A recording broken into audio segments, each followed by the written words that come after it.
කතා කරන්න යන්නේ හච් වෙතින් ලබා දීලා තියෙන පැකේජ් වල සිදුවන වෙනස්කම් කිහිපයක් පිළිබඳවයි. ඉතින් හච් මෙච්චර කාලයකට ලබා දීලා තිබුණු ඉතාමත් ලාභදායී පැකේජයන් කිහිපයක් අත්හිටුවමින් අලුත් නිවේදනයක් නිකුත් කරලා තියෙනවා. අපි බලමු මෙහිදී වෙලා තියෙන වෙනස්කම් මොනවද කියලා. එහිදී මෙන්න මේ වගේ නිවේදනයක් නිකුත් කරලා තියෙනවා. හිතවත් වෙළඳ මහත්මයාණනි, 1619, 1229, 909, 769, 492, 371, 296, 256, 146 සහ 127 පැකේජ 2025 ජූනි 24 වන දින සිට අත්හිටවනු බව කරුණාවෙන් සලකන්න.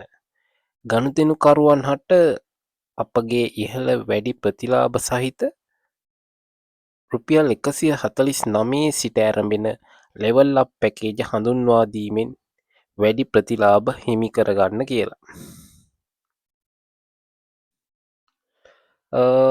ඉතිං මේකෙදි වෙලා තියෙන්නේ ඇත්තටම පරණ තිබ්බ පැකේජ කීපයක් ඉවත් වෙලා තියෙනවා. එහිදී මෙන්න මේ පැකේජ් ටික තමයි දැනට වලංගුවීමක් තියෙන්නේ. මේ හච් ලෙවල් අප් කියලා හඳුන්වලා දීපු අලුත් පැකේජ් ටික තමයි දැනට තියෙන්නේ. පරණ පැකේජ් ටික ඉවත් වෙලා තියෙනවා. ඒ අනුව 909ක් කලින් ඔබ රීලෝඩ් කරා නම් ඒක 998ක් දක්වා වැඩි වෙලා තියෙනවා. එහිදී GB 30ක් හම්බ වෙනවා. එතන විශේෂත්වයක් තියෙනවා. කලින් GB 30න් GB 1යි දවසකට පාවිච්චි කරන්න පුළුවන් උනේ. මේකෙදි GB 30ම එක දවසේ වුණත් පාවිච්චි කරන්න පුළුවන්. ඊට අමතරව රුපියල් 769 පැකේජ් එක වෙනුවට දාන්න වෙන්නේත් ඔප්ෂන් එක තියෙන්නේ 998ම තමයි. 296 පැකේජ් එක වෙනුවට 299ක මුදලක් දාන්න වෙනවා. 256 පැකේජ් එක වෙනුවටත් 299 මුදලම දාන්න වෙනවා.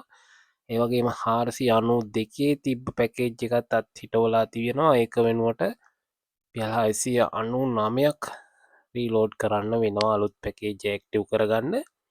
රුපියල් 146 පැකේජ් එක අත්හිටවලා ඒක වෙනුවට රුපියල් 209ක් රීලෝඩ් කරන්න වෙනවා අලුත් පැකේජ් එක ඇක්ටිව් කරගන්න. ඊට අමතරව රුපියල් 371 පැකේජ් එක රුපියල් 499 දක්වා වැඩි වෙලා තියෙනවා. ඒ වගේම රුපියල් 127 පැකේජ් එක රුපියල් 149 දක්වා වැඩි වෙලා තියෙනවා. ඉතින් මේ විදිහට තමයි අලුත් පැකේජ් ටික වැඩි වෙලා තියෙන්නේ මිල ගණන්. ඉතින් මෙච්චර කාලයකට හච් විතරයි වැඩි කරන්න නැතුව තිබ්බේ.